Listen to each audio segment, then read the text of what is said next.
My girlfriend swore she was saving herself for marriage, but one weekend away with her gay best friend ended in a drunken night with 4 men, and now I'm stuck deciding if I should throw away 4 years or try to forgive. My girlfriend Katie, 22 female, and I, 26 male, met in college and have been together for 4 years.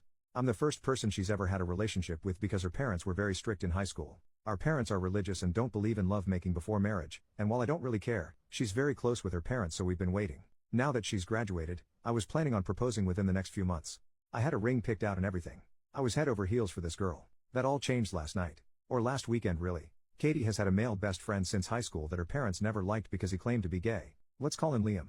She was excited to be going to the same college as him, because it meant they could hang out as much as they wanted. I've never been a big fan of the male best friend thing, but he's gay, so whatever. Except 2 years ago, he came out as bisexual. I never really liked the vibes when he was around her, so I asked Katie to stop hanging out with him alone. She accused me of not being supportive of him and trying to control her, just like her parents did. I told her it was her choice if she wanted to keep seeing him alone, but I wouldn't be sticking around for it. It was the biggest problem we'd ever had in our relationship, but we worked through it. The compromise was that Liam and his boyfriend could hang out with me and my girlfriend together, as couples, but never alone. I never wanted to cut her off from her friends. With this stipulation, however, the 4 of us only got together twice before Liam ended up transferring to a different college over the summer. My girlfriend stayed in contact with them over Discord, stayed friends with both of them when they broke up, and formed a gaming server with them and some of their other friends. Most of these friends were men, but she assured me nothing funny was going on.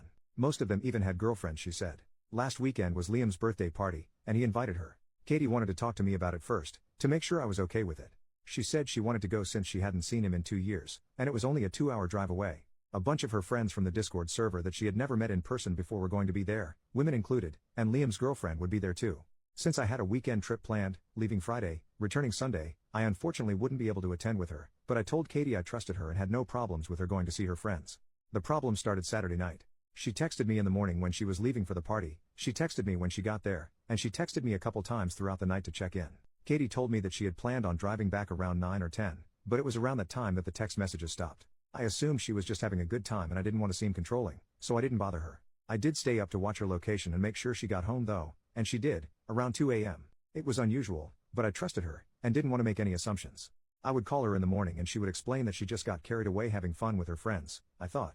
I called her Sunday morning, and she didn't answer. She texted back a few minutes later that she had been sleeping, had a hangover, and wasn't feeling well. That was very strange, because Katie doesn't drink. I told her to drink lots of water and that I hoped she felt better, and got on my flight home. When I arrived at my apartment, I found her curled up in my bed in the dark. She has a key to my apartment, but hardly ever needs it because usually I'm with her to do the unlocking.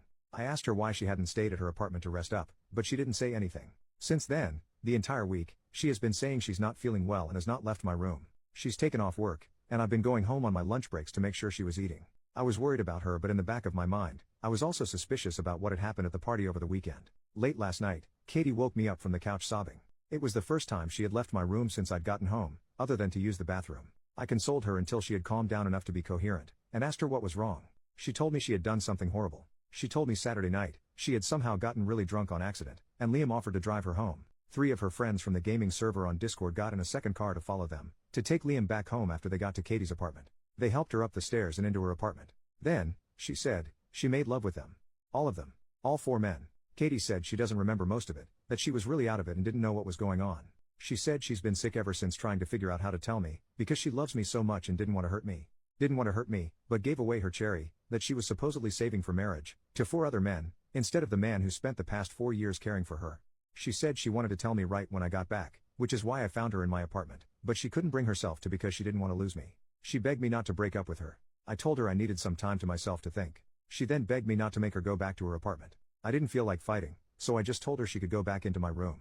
I could hear her crying intermittently all night. I have to admit I was brought to tears myself.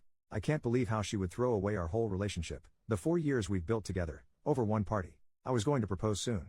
I trusted her, and now it's broken. I'm at work, and I haven't been able to focus all day. Part of me wants to tell her to get out the second I get home, if she's still there, and that I never want to see her again. Part of me wants to talk to her more and see if there's anything left to salvage. I can't tell which side is more unreasonable. How do I navigate this?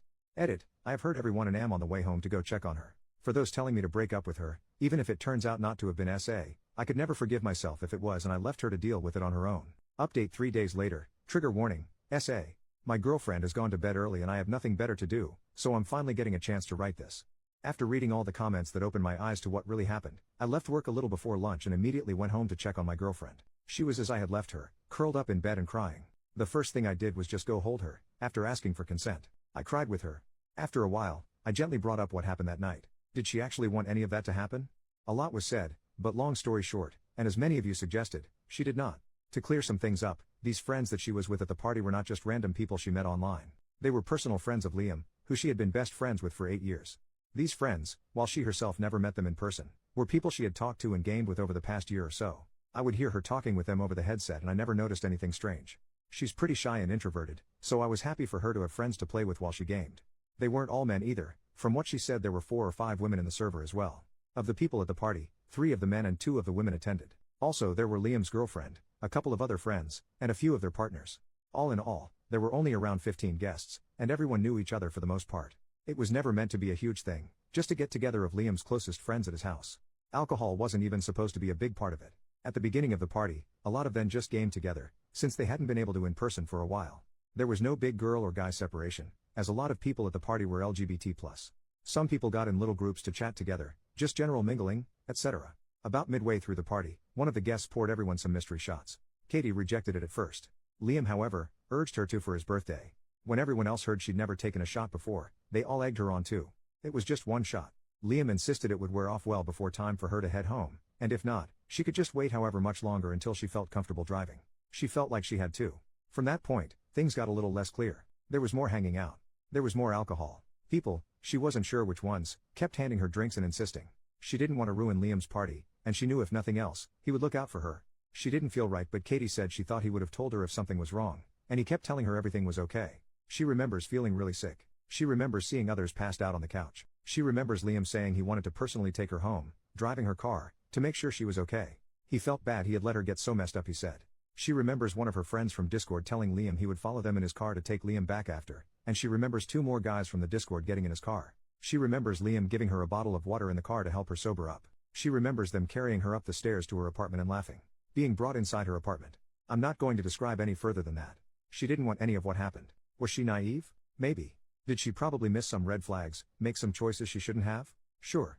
Katie did not deserve that. The fault belongs with the men who did it. She didn't want to file a police report, and I'm not giving her an ultimatum. I've read up a lot on how horrific that can be, and I'm in full support of her decision.